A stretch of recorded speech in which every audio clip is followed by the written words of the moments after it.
Un om cu un plan este mereu mai puternic decât un om care nu are niciun plan.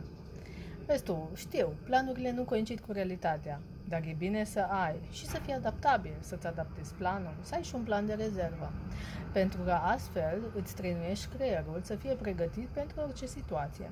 Dacă noi nu avem niciun plan și zicem lasă că voi vedea, cumva nu reacționăm potrivit la surprize care, mă rog, așa e viața, se întâmplă uneori zi de zi și nu luăm decizia potrivită pentru noi în acel moment. Așa că fă-ți un plan, fă-ți un plan de rezervă, fii flexibil în gândire și oportunitățile sunt în fața ta și depind doar de tine să le prinzi. Așa că dacă vrei să știi mai multe cum să-ți faci un plan și cum să-ți crești stima de sine, te invit la minicursul gratuit. Link în bio sau mai jos. Te pup!